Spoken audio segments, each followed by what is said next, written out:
نحمدہ ونصلی ونسلم علی رسولہ الکریم اما بعد فاعوذ باللہ من الشیطان الرجیم بسم اللہ الرحمن الرحیم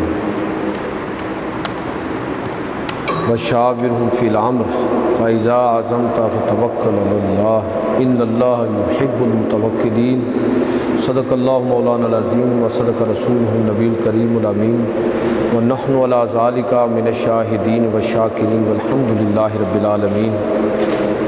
قال اللہ تبارک و تعالی فی شان حبیبہ مخبرا وعامرا ان اللہ وملائکتہ یصلون علی النبی یا ایھا الذین آمنوا صلوا علیہ وسلموا تسلیما۔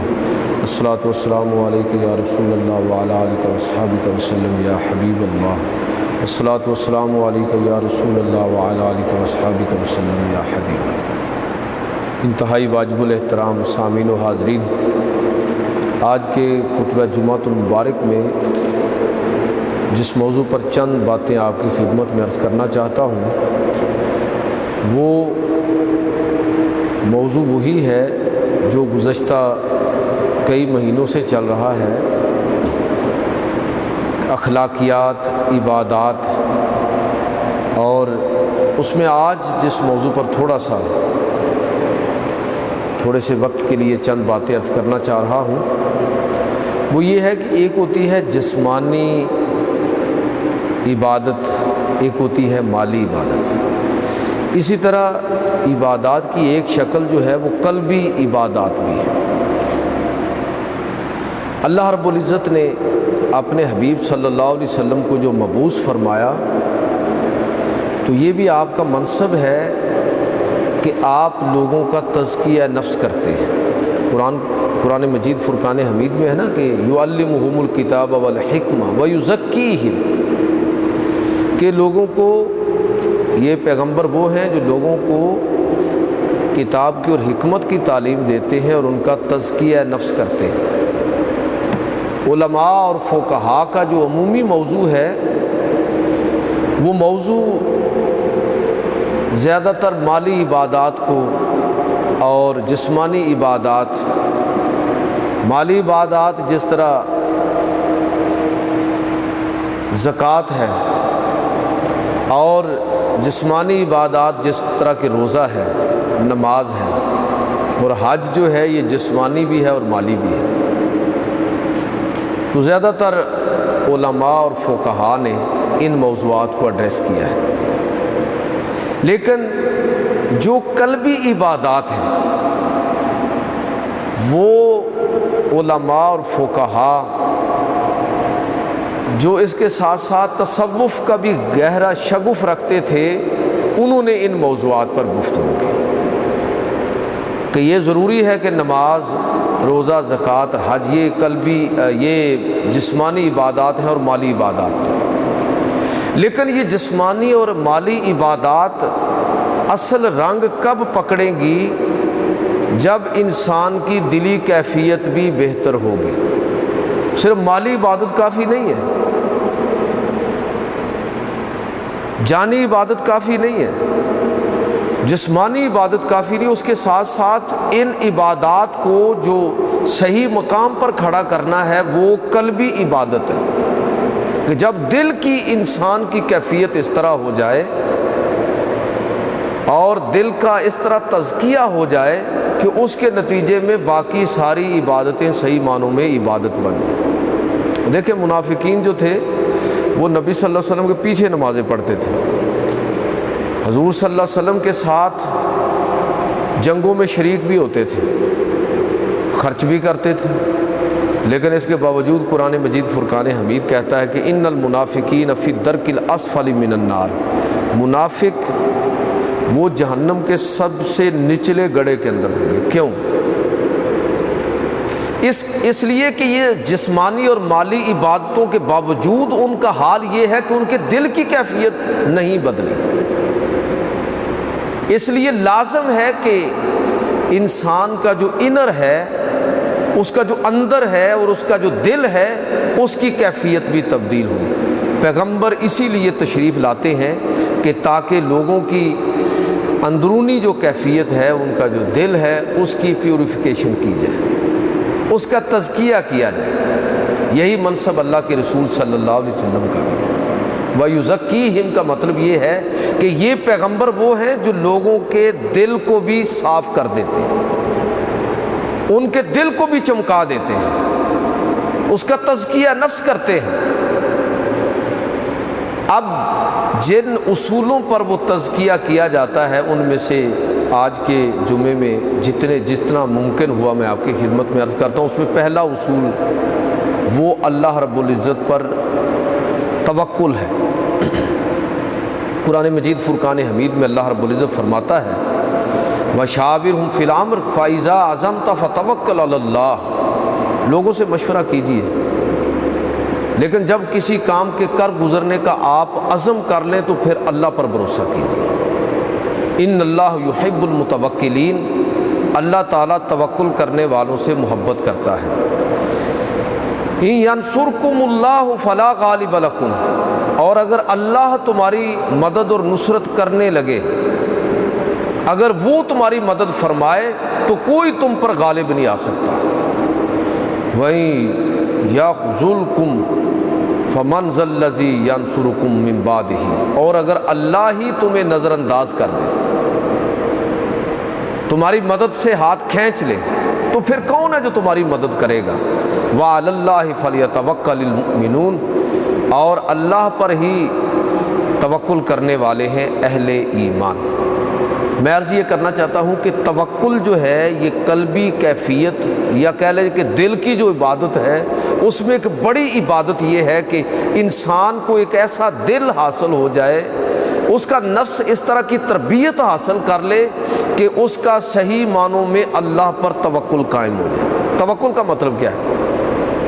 ہمارے ہاں بہت سارے لوگ توکل کا بھی ایک غلط مفہوم اخذ کر لیتے ہیں کہ توکل یہ نہیں ہے کہ آدمی ہاتھ پر ہاتھ دھر کے بیٹھ جائے اور سمجھے کہ ٹھیک ہے جو اللہ کو منظور ہوگا وہ ہو جائے گا۔ توکل کا صحیح مطلب یہ ہے کہ انسان ان اسباب کو اور ان تدابیر کو اختیار کرے جو اللہ رب العزت نے پیدا کیے ہیں، ان صلاحیتوں کو صرف کرے جو انسان کو اللہ تعالیٰ نے عطا فرمائی ہے، اپنی ساری صلاحیتوں کو پوری محنت کے ساتھ، کوشش کے ساتھ، جدوجہد کے ساتھ ان ساری چیزوں کو استعمال کرنے کے ساتھ اسباب اور تدابیر کو اختیار کرنے کے بعد نتائج کو اللہ کے حوالے کر دے، یہ توکل ہے۔ کہ یعنی بندہ ساری کوشش کرے، اگر نتیجہ اس کی توقع کے مطابق نکلا ہے تو اس پر اللہ کا شکر ادا کرے، اور اگر جو وہ چاہتا تھا نہیں ہو سکا تو یہ سمجھے کہ اس نہ ہونے میں بھی اللہ کی کوئی حکمت تھی، کوئی بہتری تھی۔ یہ توکل ہے۔ یہ توکل نہیں ہے کہ بندہ اسباب اور نتائج، اسباب اور تدابیر کو اختیار کیے بغیر ہاتھ پر ہاتھ دھر کے اللہ رب العزت کو آزمائش میں ڈالنے کی کوشش کرے، مینار پاکستان پر چڑھ کے چھلانگ لگائے اور کہے کہ اگر اللہ کو منظور ہوا تو بچ جاؤں گا، اور اگر اللہ کو منظور نہیں ہوگا تو مر جاؤں گا۔ وہ اللہ کا امتحان لے رہا ہے۔ اللہ تعالیٰ نے کامیابی کے اصول طے کیے ہیں، قانون بنائے ہیں کہ اس طریقے کے مطابق چلو گے میں سب کچھ کر سکتا ہوں، لیکن اگر کوئی ان اصولوں کو اختیار کرے گا تو کامیابی اس کا مقدر ہوگی، اس کی دنیا اور آخرت سنور جائے گی، اور اگر ان اصولوں کو نظر انداز کرے گا تو ناکامی اس کا نصیبہ اور مقدر ہوگی۔ اس لیے صحیح اپروچ کے ساتھ یہ سمجھنا بھی ضروری ہے کہ توکل کا مطلب کیا ہے۔ تو کیا مطلب ہوا پھر؟ کہ توکل کا مطلب یہ ہے کہ انسان نے جو اللہ تعالیٰ نے اسباب پیدا کیے ہیں، جو ممکن ہے ان اسباب کو بھی اختیار کرے، محنت کرے، کوشش کرے، اور پھر نتائج کو اللہ کے حوالے کر دے۔ یہ ہے توکل۔ ایک بدو آیا نا حضور صلی اللہ علیہ وسلم کی بارگاہ میں اور کہنے لگا کہ سواری پر آ رہا تھا، تو کہنے لگا کہ اے اللہ کے رسول، سواری باندھ کر اللہ پر توکل کروں یا اس کو چھوڑ دوں؟ نصیب میں ہوگا تو مل جائے گی، نماز پڑھتا ہوں، آپ کی مجلس میں بیٹھتا ہوں، اور یہاں عبادت کرتا ہوں، اگر ممکن ہوا، اگر نصیب میں ہوا تو سواری مل جائے گی، کیا یہ توکل کروں یا سواری کو باندھ کر؟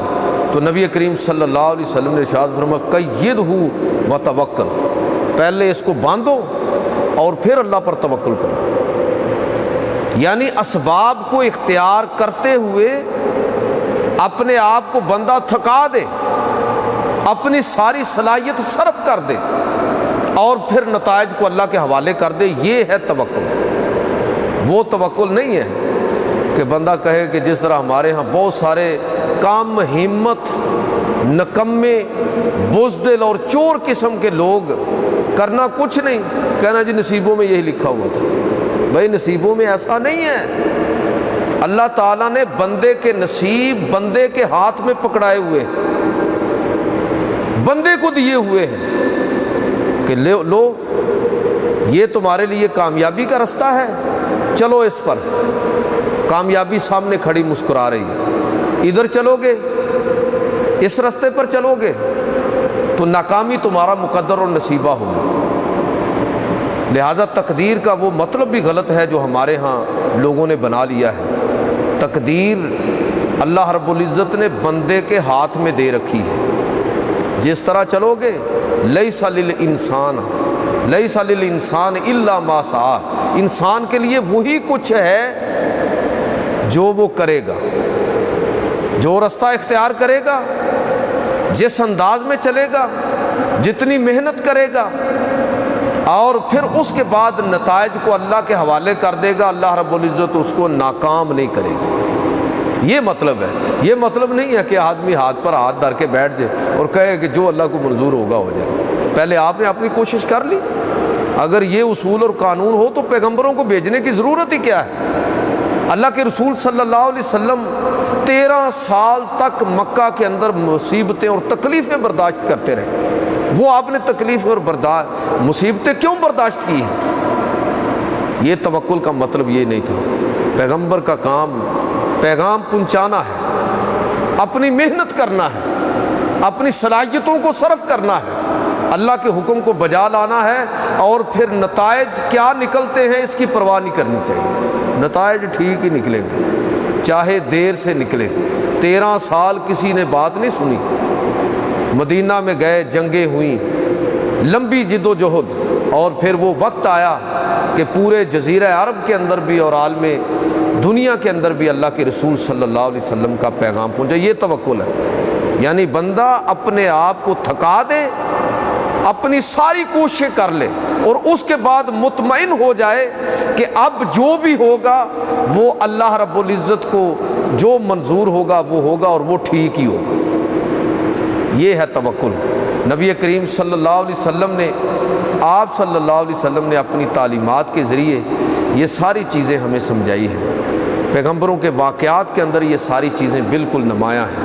آپ نے حضرت یعقوب علیہ السلام کا وہ واقعہ سورہ یوسف کے اندر سنا اور پڑھا ہوگا، اس سے بھی ہمیں سمجھ آتی ہے کہ تدبیر کیا ہے اور تقدیر کیا ہے، توکل کا کیا مطلب ہے۔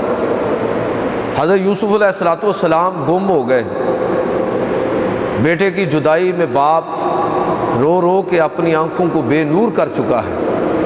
اب باقی 11 بیٹے مصر جا رہے ہیں، قحط کی کیفیت ہے، وہ سارا واقعہ آپ نے سورہ یوسف میں پڑھا ہوا ہے۔ تو حضرت یعقوب علیہ السلام ایک بیٹے کے لیے اتنا دکھی تھے، اب 11 بیٹوں کو پردیس بھیج رہے ہیں تو خدشات عالی، اتنا لمبا سفر ہے، پتہ نہیں وہاں کا بادشاہ کیسا ہوگا، رستے میں حالات کیسے ہوں گے۔ تو بیٹوں کو نصیحت کی، قرآن مجید میں تفصیل سے موجود ہے کہ بیٹا جب مصر جانا اور شہر کے اندر داخل ہونا تو الگ الگ دروازوں سے داخل ہونا۔ یہ کیا ہے؟ تدبیر ہے کہ الگ الگ دروازوں سے داخل ہونا، اگر کسی ایک کو کوئی تکلیف پہنچے تو باقی تو محفوظ رہے۔ یہ کیا ہے؟ تدبیر۔ اور پھر ساتھ ہی یہ فرمایا کہ الگ الگ دروازوں سے داخل تو ضرور ہونا، لیکن ہوگا وہی جو اللہ تعالیٰ کو منظور ہوگا۔ یعنی تدبیر بھی اختیار کی اور ساتھ سبق یہ دیا کہ تدبیر اختیار کرنے کے باوجود ایمان تقدیر پر ہی رکھنا ہے، ہوگا وہی جو اللہ کو منظور ہوگا۔ مطلب یہ ہے کہ انسانوں کو اپنے رویوں کو اس انداز میں اختیار کرنا چاہیے، مقصد یہ نہیں ہے کہ وہ عمل کو ترک کر دیں، وہ کوشش کو ترک کر دیں، وہ کوشش کریں، عمل کریں، محنت کریں، اپنی ساری صلاحیتیں صرف کریں اور پھر نتائج کو اللہ کے حوالے کر دیں۔ یہ توکل ہے۔ یہ توکل نہیں ہے کہ ہاتھ پر ہاتھ دھر کر ایک شخص بیٹھا رہے اور پھر کہے کہ جو ہوگا اللہ کو منظور وہی ہوگا۔ علامہ اقبال نے بڑی خوبصورت بات کہی، فرمایا تقدیر کے پابند آفاق و نباتات، یہ پتھروں کے لیے ہے،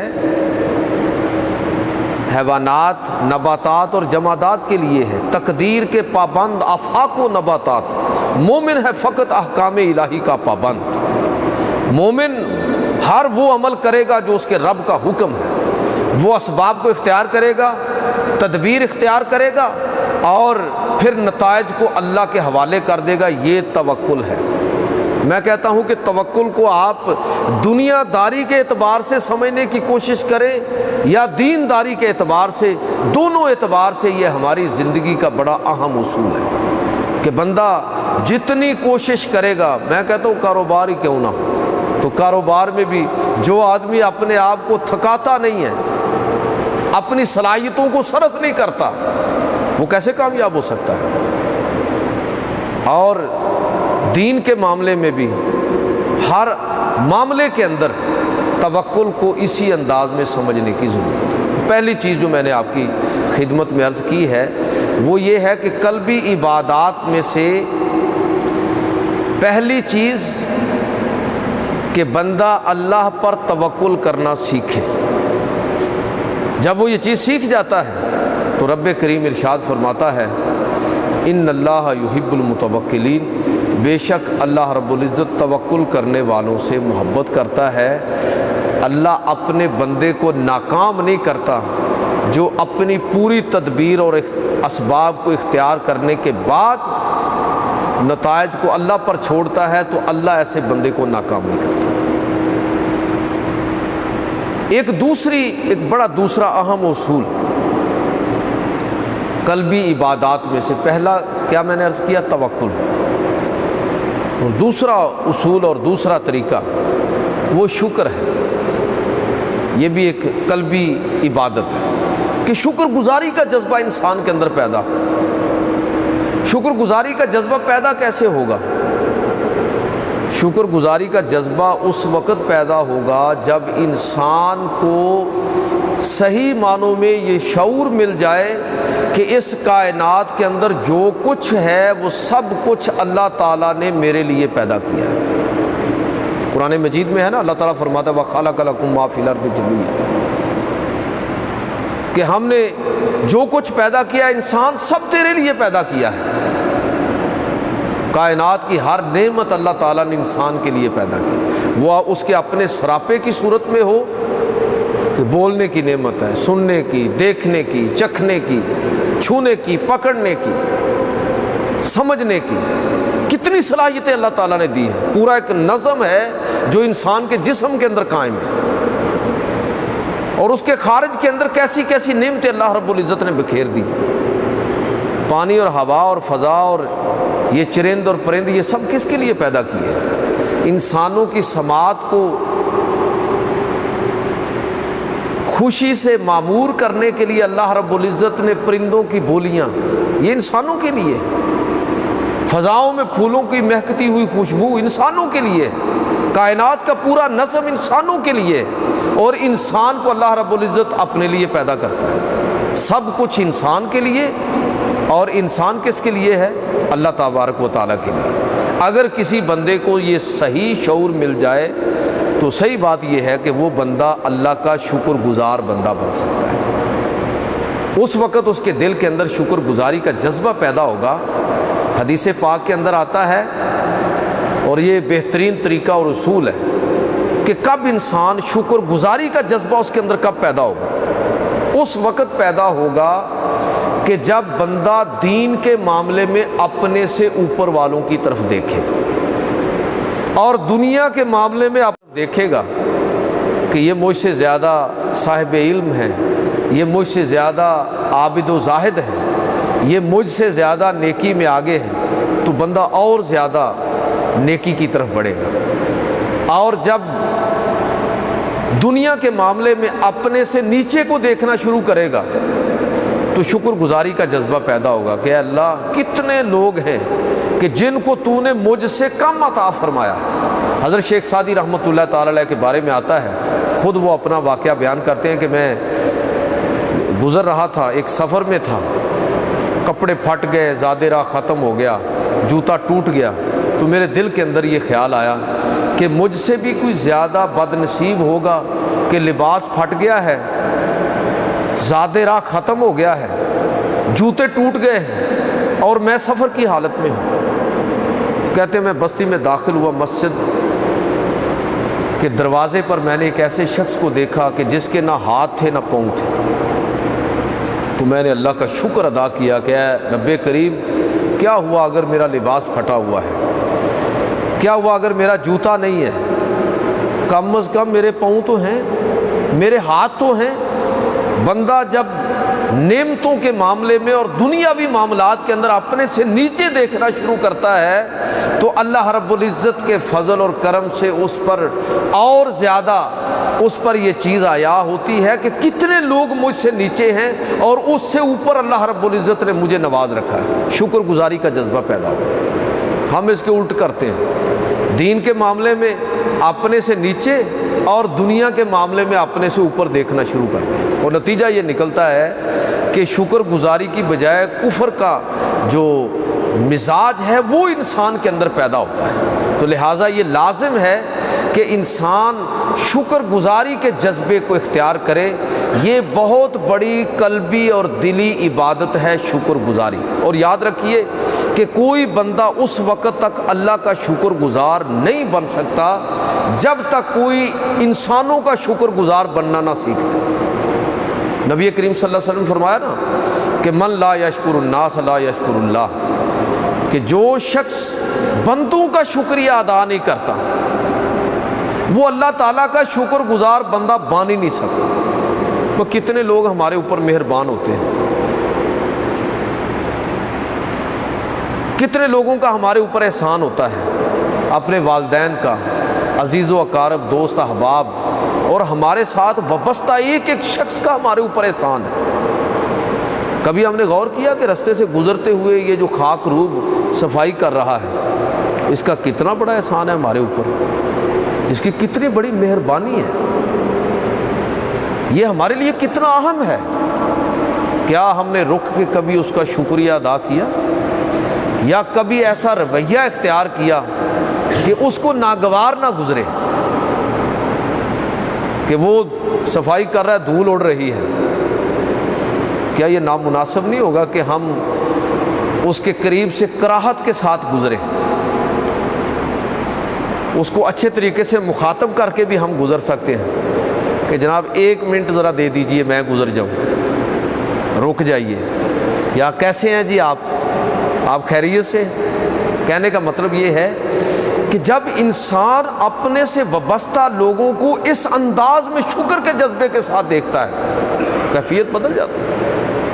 بندوں کا شکر گزار بنے بغیر اللہ کا شکر گزار بندہ ہو سکتا ہی نہیں ہے۔ یہ بات جس بندے کو سمجھ آ جاتی ہے انسانوں کی قدر کرنا سیکھ جاتا ہے۔ یہ ہمارے دین کی تعلیم ہے، یہ ہمارے پیغمبر کا فرمان ہے کہ خدا کی شکر گزاری ممکن ہی تب ہے جب انسان بندوں کا شکر گزار بننا سیکھے، اللہ رب العزت کی نعمتوں کا اس کو شعور مل جائے، وہ سمجھے، اور پھر اپنی اس شکر گزاری کا صرف زبان سے اظہار نہ کرے بلکہ اپنے عمل سے بھی اس کا اظہار کرے۔ دیکھیں نا اللہ تعالیٰ نے جو نعمتیں دی ہیں، دولت لعنت نہیں ہے، اللہ رب العزت کی بہت بڑی نعمت ہے۔ اگر دولت نہ لعنت ہوتی تو زکوٰۃ ادا کرنے کا حکم قرآن میں کیوں نازل ہوا، دوسروں کو دینے کا حکم کیوں نازل ہوا؟ یہ نعمت ہے، اللہ رب العزت کی عطا ہے۔ اس کا فضل اور کرم ہے۔ اور وہ فرماتا ہے کہ اے انسانوں، یہ دولت کی نعمت میں نے ہی تمہیں دی ہے، لیکن اس پر شکر ادا کرنے کا طریقہ، زبان سے بھی شکر ادا کرنا ضروری ہے، لیکن اللہ تعالیٰ فرماتا ہے کہ من ذا الذی یقرض اللہ قرضا حسنا، کون ہے جو مجھے یہ مال اور دولت بطور قرض کے دے دے۔ کون مانگ رہا ہے قرض؟ اللہ تعالیٰ۔ ہے وہ محتاج کسی سے مانگنے کا؟ انسانوں سے مانگنے کا محتاج ہے؟ اس نے تو خود عطا کیا ہے، لیکن وہ خود فرما رہا ہے من ذا الذی یقرض اللہ قرضا حسنا، کون ہے جو مجھے قرض حسنا دے کہ میں پھر اس کو کئی گنا زیادہ کر کے اس کی طرف لوٹاؤں گا۔ مجھ پر ایمان رکھنے والا بندہ مومن وہ ہے کہ جو اس دولت کو شکر گزاری کے لیے اس طرح استعمال کرتا ہے کہ اس کو اللہ کے راستے میں خرچ کرتا ہے، اور یہ سمجھتا ہے کہ اس کو انسانوں پر خرچ کر کے ہی میں اللہ کا شکر گزار بندہ بن سکتا ہوں۔ یہ ہے شکر کرنے کا، اللہ کا شکر کرنے کا عملی طریقہ۔ زبان سے بھی اقرار کرنا ضروری ہے، الحمدللہ کہنا، لیکن اس کے ساتھ ساتھ کیا ہے، یہ بھی ضروری ہے کہ انسان اپنے عمل سے اس جذبے کا اظہار کرے۔ بس ایک حدیث سنا کے آپ کو آج کی گفتگو مکمل کرتا ہوں کہ نبی کریم صلی اللہ علیہ وسلم فرمایا، حدیث قدسی، قیامت کے دن اللہ تعالیٰ بندے سے فرمائے گا کہ میں بیمار تھا، تو نے میری مزاج پرسی نہیں کی۔ بندہ عرض کرے گا کہ اللہ تو خود دوسروں کو صحت اور تندرستی دینے والا ہے، تو بھلا کیسے بیمار ہوا کہ میں تیری مزاج پرسی کرتا؟ تو اللہ رب العزت فرمائے گا کہ میرا فلاں بندہ بیمار ہوا، اگر تو اس کی مزاج پرسی کرتا تو مجھے تو وہاں پر موجود پاتا۔ اللہ تعالیٰ فرمائے گا کہ میں بھوکا اور پیاسا تھا، تو نے مجھے کھانا نہیں کھلایا، مجھے پانی نہیں پلایا۔ بندہ عرض کرے گا اللہ تو خود دوسروں کو دینے والا ہے، میں بھلا تیری بھوک اور پیاس کیوں کر مٹاتا؟ تو اللہ رب العزت فرمائے گا کہ اے بندے، میرا فلاں بندہ بھوکا تھا، تو نے اس کی داد رسی نہ کی۔ میرا فلاں بندہ پیاسا تھا، تو نے اس کی پیاس بجھانے کی کوشش نہ کی۔ اگر تو اس کی بھوک کو مٹاتا اور اس کی پیاس کو بجھاتا تو مجھے وہاں پر موجود پاتا۔ اللہ نے جو نعمتیں دی ہیں، ان نعمتوں کو عملی طور پر خرچ کر کے، صرف کر کے، یہ شکر گزاری کا عملی طریقہ ہے۔ زبان سے بھی بندہ اقرار کرے اور دل سے اس کی تصدیق کرے اور عمل سے اس کا اظہار کرے۔ یاد رکھیے کہ ایمان 3 چیزوں کے مجموعے کا نام ہے، اقرار باللسان، تصدیق بالقلب اور عمل بالجوارح۔ ان میں سے کوئی ایک بھی نہ ہو ایمان نہیں رہتا۔ آپ کسی کے دعوے کو، صرف دعوے کو بغیر دلیل کے قبول کر لیتے ہیں۔ کوئی بندہ کہے یہ کوٹھی میری ہے، آپ کہیں گے ہاں جی اس نے کہا اس لیے اس کی ہوگی، آپ دلیل طلب کرتے ہیں۔ قیامت کے دن انسانوں سے ان کے دعوی ایمان کی دلیل طلب کی جائے گی کہ تم اپنے آپ کو مومن کہتے ہو، لاؤ تمہارے مومن اور صاحب ایمان ہونے کی دلیل کیا ہے؟ اور دلیل کیا ہوگی؟ دلیل ہوگی انسان کا عمل۔ لہٰذا اللہ کا شکر گزار بندہ بننے کا طریقہ یہ ہے کہ انسان ان نعمتوں کو اللہ کی راہ میں خرچ کرے جو نعمتیں اس کو رب کریم نے عطا فرمائی ہیں۔ یہ گویا کہ شکر گزاری کا عملی طریقہ ہے۔ تو میں بات کر رہا ہوں کہ ایک ہوتی ہے مالی عبادت، ایک ہوتی ہے جسمانی عبادت، اور ایک ہوتی ہے قلبی عبادت۔ قلبی عبادت توکل ہے، شکر گزاری ہے، صبر ہے، عفو و درگزر ہے، اور تقوی ہے، پرہیزگاری ہے، سچائی ہے، دیانت ہے، امانت ہے۔ یہ قلبی ساری کی ساری کیفیات ہیں۔ تو صرف جسمانی اور مالی عبادت ہی کافی نہیں، اس کے ساتھ ساتھ ہماری قلبی کیفیت بھی تبدیل ہونی چاہیے۔ اللہ تعالیٰ مجھے اور آپ کو عمل کی توفیق عطا فرمائے۔